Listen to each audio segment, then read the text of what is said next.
What's going on, everybody? This is Mr. Joshimoto. Have not been active on my channel in a long time, but I wanted to get back into the whole YouTube deal, and I thought the best way to start is to start doing The Walking Dead reviews. Now, this is going to be based off of a review style that I saw for The Mentalist. So basically the way it's going to work is I'm going to talk about the story, talk about what I liked, talk about what I didn't like, and then move into the future, what's going to happen to our heroes as they travel on. So obviously there's going to be spoilers, so if you don't want to see spoilers, you can come back after you watch the video. Alright, so The Walking Dead, Episode 8, Season 4, Too Far Gone. I have to say right off the bat before I get into the story that this was probably one of the best episodes I've seen of The Walking Dead in a very, very long time. So basically the story is the governor is looking for an excuse to take over the prison. The biggest excuse that he's got is he wants to move his new family, quote unquote, into the prison so that he can keep them safe.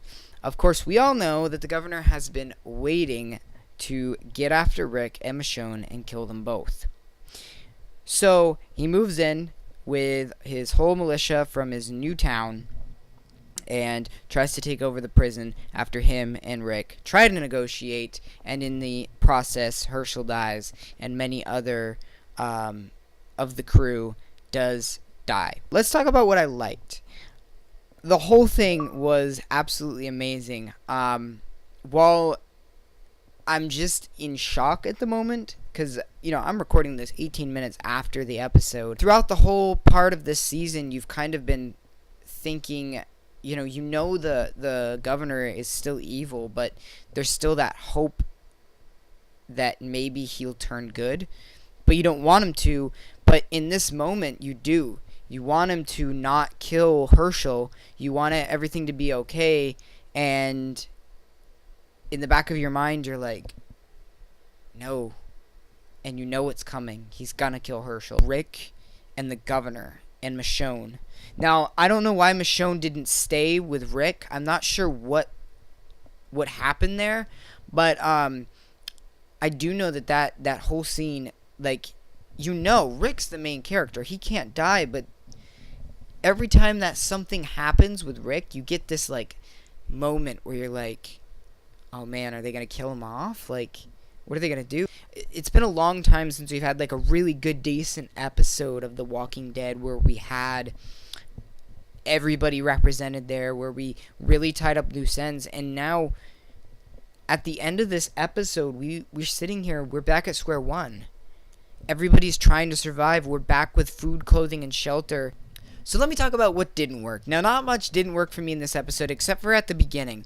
You have the first scene where the governor's talking to the people, and then you have a commercial break. Second scene, the governor's still talking to the people. I felt like there should have been more negotiation sort of put in there, and that was sort of like a filler scene or something, or at least put it before the commercial break.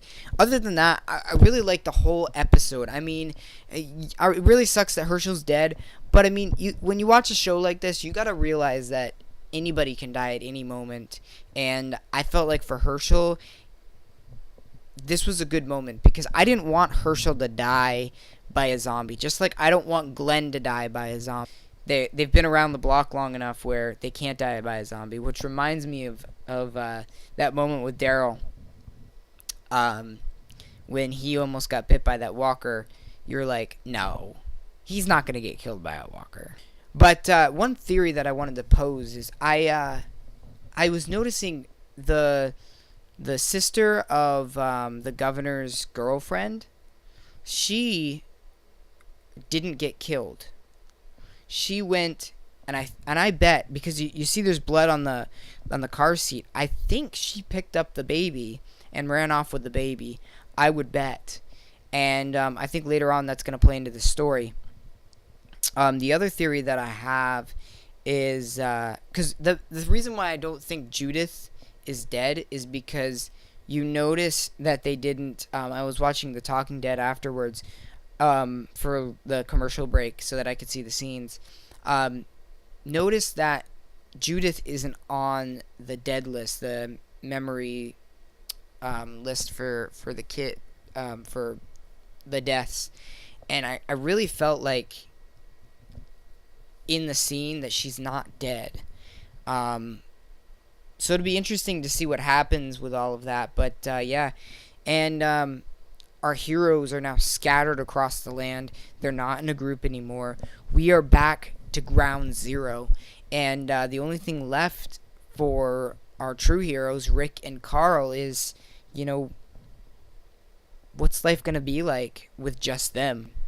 So I want to know what you guys think. Make sure to post in the comments what you guys thought about the episode, and what did you like about it, what didn't you like, and let me know what your theories are. What do you think happened to Judith? And do you think Tyrese will be able to deal with the psycho girl? So let me know. And until next time.